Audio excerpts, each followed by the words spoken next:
Radio Kosovo, drugi program. Prokult. Emisiju priprema Meliha Murić-Januz.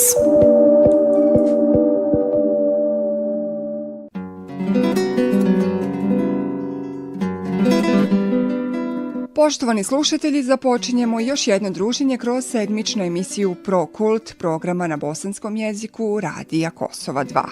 Na početku prenosimo obraćanje bošnjačke poslanice u Skupštini Kosova ispred Nove demokratske stranke Emili Redžepi, koja je govorila o specifičnim problemima sa kojima se suočavaju mladi Bošnjaci.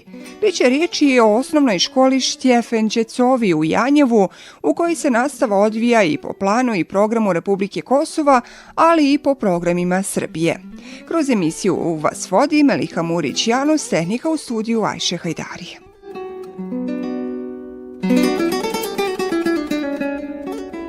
Skupština Kosova je tokom zasjedanja u ponedeljak između ostalog raspravljala i o položaju mladih na Kosovu. Tim povodom bošnjačka poslanica Emili Redžepi govorila je o specifičnim problemima sa kojima se suočavaju mladi Bošnjaci. Pomenula je problem u obrazovanju, ali i poteškoći sa kojima se oni suočavaju po završetku fakulteta. U nastavku poslušajte njeno obraćanje. Ja ću govoriti o položaju mladih bošnjačke nacionalne zajednice koja ima svojih specifičnih problema. Počev od predškolskog uzrasta ili vrtića gde je sve privatizovano i na drugom jeziku.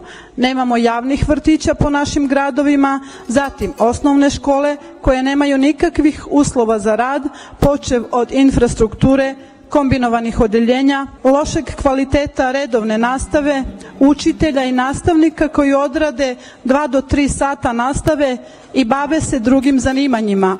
Vanškolske aktivnosti ne postoje uopšte kako bi stimulisali našu decu preko raznih kulturno-sportskih aktivnosti, a da ne govorim o vaspitno-obrazovnom procesu pomoćnog osoblja kao što su pedagog ili psiholog.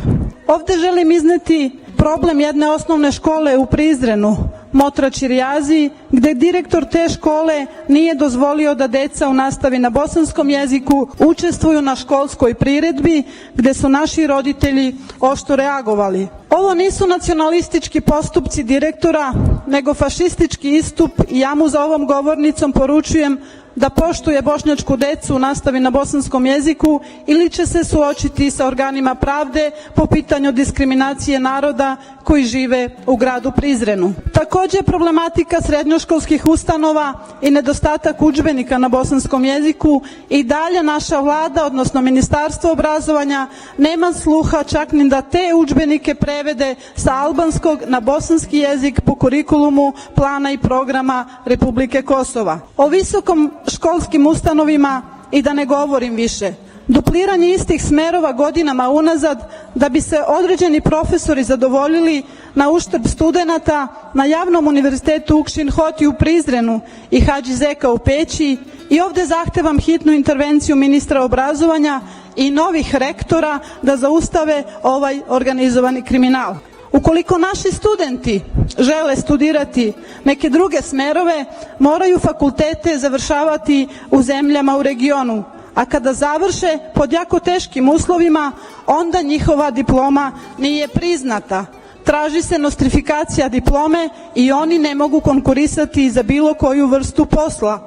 Dok, na primjer, pripadnici srpske zajednice sa istom takvom diplomom slobodno se zapošljavaju u svim javnim institucijama širom Kosova i rade godinama unazad. Poštovani građani, sve sam ove podatke iznela kao glavne indikatore koji direktno utiču na razvoj i život bošnjačke omladine u društvu i nadam se da će lokalne i centralne vlasti imati više sluha da se ovo stanje na terenu popravi, kako bismo sa određenim grantovima i subvencijama raznih ministarstava podržali projekte nevladinih organizacija, studentska udruženja, kulturno-umetnička društva, kao i razna druga udruženja mladih, stvorili im prostor za rad i delovanje u društvu, sklonili ih od devijantnih pojava u društvu kao što su alkohol, droga, prostitucija, kocka.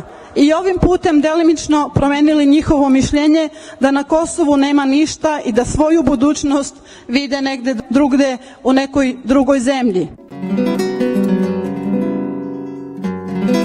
Na događaju u osnovnoj školi Motrat Ćirijazi u Prizrenu, izazvanog od strane direktora Kabašija, reagovala je i druga bošnjačka poslanica Duda Balje ispred koalicije Vakat. Ona je na Facebook profilu napisala da su, nakon što direktor pomenute škole nije dozvolio bošnjačkim učenicima da sudjeluju u školskoj proslavi, obavili razgovor sa ministrom obrazovanja Šućri Butićijem, koga su obavijestile o tom slučaju, a također su kontaktirali i direktora direktorijata za obrazovanje opštine Prizren Susurija. Problematiku smo javno iznijeli na plenarnoj sjednici Skupštine. Od kompetentnih organa zahtijevali smo hitnu reakciju i smjenu dotičnog direktora i zatražili da se ovakve stvari osude i ne tolerišu. Naišli smo na razumijevanje ministra obrazovanja Šućri Butićija te direktora Susurija. Očekujemo konkretne rezultate. Također zahtijevamo od koordinatora u nastavi na bosanskom jeziku da ne promoviše i praktikuje politizaciju na svom radnom mjestu, a obrati veću pažnju na konkretne probleme i napade na našu nastavu, navodi se u reakciji poslanice Balje. Radio Kosovo. Drugi program. Prokult. Emisiju priprema Meliha Murić-Janus. Nakon muzičke numire nastavljamo sa emisijom Prokult.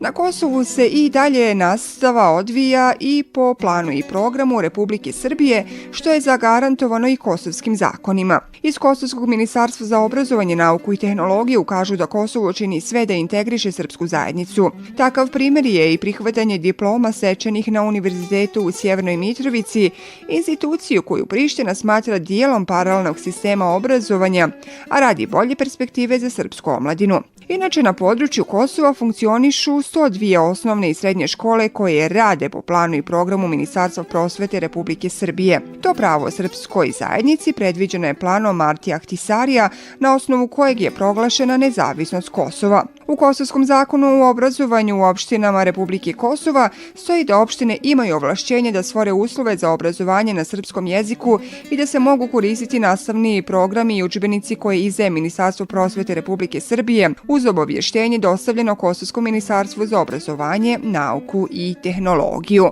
A osnovna škola Štjefen Đecovi u Janjevu, opština Lipljan, jedna je od škola u kojoj se nastava izvodi i po kosovskom i po srbijanskom planu i programu. Prva dva sprata su namenjena djeci koja nastavu pohađaju na albanskom jeziku po programu Kosova, dok se na trećem spratu odvija nastava na srpskom jeziku po planu Srbije, a koju pohađaju Hrvati i Romi. Ranije je bilo i nekoliko bošnjačkih učenika, ali s obzirom da se mladi sve više iseljavaju, bošnjačkih učenika više nema. Direktor škole u nastavi na albanskom jeziku Gafur Bitić ističe da ne postoji nikakvi međuetnički problemi. Ova je jedina škola u Janjevu. U okviru škole pohađaju negde 239 učenika u matičnu školu u Janjevu. Imamo još 43 učenika u strukturno odelenje u Brus, pa imamo još 64 učenika u hrvatskom odelenju. Znači u ovoj školi nastavu pohađaju različite zajednice, imate, kako ste rekli, nastavu na albanskom, tako i nastavu... U okviru škole pohađaju djeca albanske nacionalnosti, hrvatske nacionalnosti, romske nacionalnosti. Inače, kakvi su međuetnički odnosi među djecom? Da li je bilo nekada nekih problema među njima? Ne, nikad. Ni sad, ni ranije problema nije bilo. I direktorka škole u kojoj se nastava odvija po planu i programu Republike Srbije, Olga Kucić, pojašnjava da nemaju većih problema i da se djeca odlično slažu. Međutim, škola je stara i neophodni su bolji uslovi za rad. 60 učenika, Romi i Hrvati zajedno, po srpskom planu i programu se radi, kabineta nema u školi za sad, ali nadamo se da ćemo uskoro da dobijemo. Da li vas neko obilazi, da li neko dolazi, da li se obraćate nekom za pomoć da se sredi malo škola, opština, međunarodne organizacije? Opština, koliko je u mogućnosti, ona nam pomaže. Pre 2 godine dobili smo grijanje u školu, to je za nas veliki projekat, tako da finansira ono sve što treba, ali treba još puno više. A koliko imate, recite mi, to je osnovna škola od 1. do 8. Od 1. do 8. A koliko imate nastavnog kadra, je li tu sve u redu? Imamo sve, Pokrivena je škola, nastavni kadar ima, sve je u redu. Škola ima problem kao što ima i sve škole, ono sitno što se desi između dece i to se reši. Rešimo nas dvoje zajedno ili su tu nastavnici koji su odmah uz decu i tako da problema nema. Rekli ste da je bilo Bošnjaka, znači u nastavi. Bilo je. Koliko je učenika bilo? Negde oko 10 učenika je bilo. Oni su već sad, imamo i doktora iz te generacije koji su završili, ima i zubotehničar. Da li ima Bošnjaka ovdje u Janjevu? Bošnjački porodice? Ne, otišli su, skoro su se one odselili, bili su. Baš Goranci su živjeli tu u Janjevu, imali su i svoje kuće i sve to. Jedan od poznatih doktora dečjih pedijatara, Tora, on je tu završio osnovnu školu, a sad je u Prištini, tako za pomoć kad se obratimo i sve to, tu je. Jedan drugoga nismo zaboravili. Tu su njegova deca završila 2 sina. Tu je i doktor Omer koji je danas tu. Nema perspektive za mlade ovdje? Ne, nema. Inače, kakva je starosna struktura ovog mesta? Tu više su stari nego što su omladina i deca. Sunay Garipi je bivši učenik osnovne škole Štjefen Đecovi i on ističe da tu nikada nije bilo međuetničkih problema. Dok sam ja išao u ovoj školi, nikad nismo imali nekih problema. Ti si završio isto po planu programa u Srbiji? Srbije, da. Znači nije bilo problema? Nikad nismo imali problema. Kako su bili problema. odnosi sa Albancima? Pa uglavnom uvek dobri odnosi sa njima. Međuetničkih problema nikada nismo imali. Znači u Janjevu žive nekoliko zajednica, znači hrvatska, romska, albanska i turska zajednica. I turska zajednica. I kako živi omladina? Uglavnom se slažu. Uglavnom se slažu. Svi izlaze u centru, u čaši, tako nazivamo taj centar. I tu se svi zajedno druže. Pa sad sve zavisi. Ova omladina imaju neki bilijar, pa neke kafanice, tako neku kafu i to. Ili ima perspektive, ili ima posao? To slabo. Nema neka perspektiva. Sve veći broj mladih odlazi odavde. Da, odlazi upravo iz tih razloga. Da. Jer mladi ne vide nikakvu perspektivu za budućnost ovde. Nakon završene osnovne škole gde idete dalje? Pa uglavnom nastavljaju ili u Gračanici ili u Lapljevem selu. Ili u Guštrici. Fakultet u Mitrovici, međutim zbog uslova i to retko koji upisuje fakultet. Da li se opredeljujete za nastavu na srpskom jeziku zbog jezika ili iz nekih drugih razloga?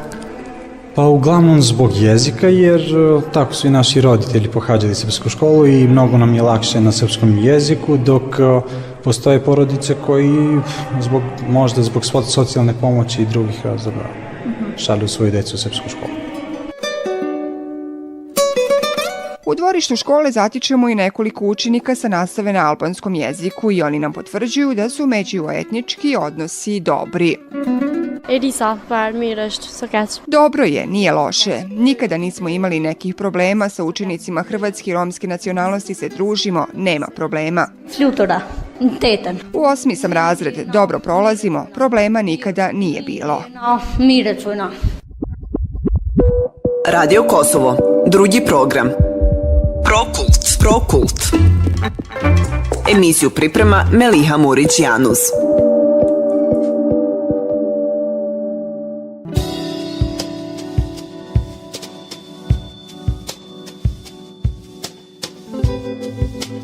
Poštovani slušatelji, to bi bilo sve što smo vam pripremili u ovom izdanju emisije Prokult. Do naredne sedmice ostanite na istim talasima Radija Kosova 2.